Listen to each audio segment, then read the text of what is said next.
House. Joining us this morning, Congresswoman Emilia Sykes, who represents Ohio's 13th Congressional District and recently visited the people in East Palestine. Thank you for your time this morning. We have heard the CEO of Norfolk Southern apologizing. What more do you want to hear and see from the rail company?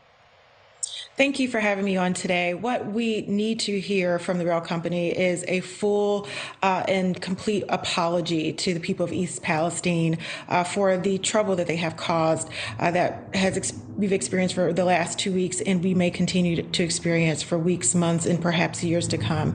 We also need them to take full accountability and express how they will be financially responsible for getting back East Palestine to the way it was on February 2nd, whether that is continued support in testing the air and water, whether that's health concerns. We need Norfolk Southern to be held totally and fully accountable for their actions in order to make the people of East Palestine whole. I mentioned a moment ago that you visited that community. You saw firsthand the fear that people who live there are now feeling. You saw the water, you smelled the air. Take us through your experiences and what you witnessed.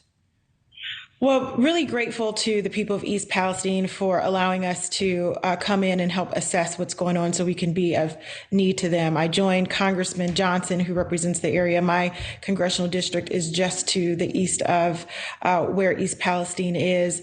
Senator Brown, Senator Vance, and EPA Administrator Michael Regan were all there to assess and hear from the people on the ground. We heard from residents, we heard from the Ohio EPA, we heard from the US EPA about what it has been like containing this issue, what it was like to be, look up and see the plume of smoke and fire. We've heard the anxiety and the concerns about long-term health care. And it certainly makes me, and I think it made everyone who was there, understand how important it is for us to take care of this and to hold Norfolk Southern accountable for their actions. How do you reconcile what you see, some of the images of the plume as you describe, the fears of people, and they saying that they are dealing with health concerns, with the data that state health officials are saying proves the water and air is safe? How do you communicate that to people who aren't convinced?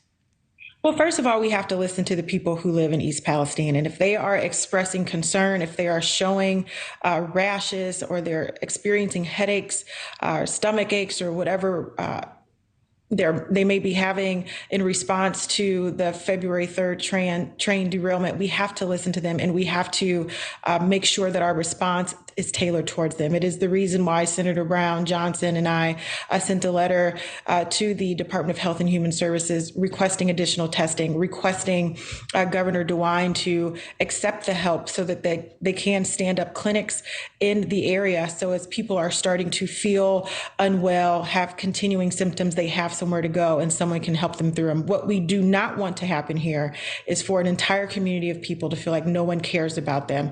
And it's why we've seen such swift actions from federal leaders as well as state leaders. It's why we all joined the people of East Palestine last week, and why we'll continue to make sure that they're getting the resources that they need and speaking up on their behalf to the folks who can make things happen. One of the desires, Congresswoman, that we heard from people in East Palestine is they wanted a central command, a place where they could go and be communicated on the cleanup efforts, on the health and safety concerns. As you were there, is that happening? Has a place been set up where people can go get all of their questions and concerns addressed?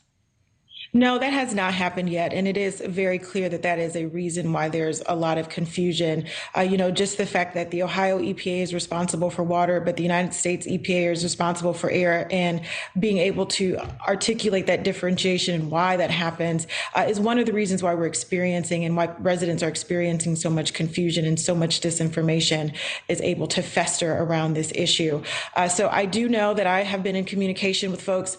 Right now, their focus is containing the immediate emergency, which is ensuring that the water pollutants don't continue down the Ohio River, which was releasing through the fire, the chemicals that were in the train. And the next steps are to create a much more responsive and clearly articulated way in which people can get help. It is happening. It is not happening as quick as it should. I will be totally honest with you there, but it is happening. It is top of mind. And as more folks start to descend upon East Palestine, those types of command centers and one-stop shops should be be happening. Thank you for watching. Go to newsnationnow.com to find NewsNation on your television provider. And don't forget to click the red subscribe button below to get more of NewsNation's fact-driven, unbiased coverage.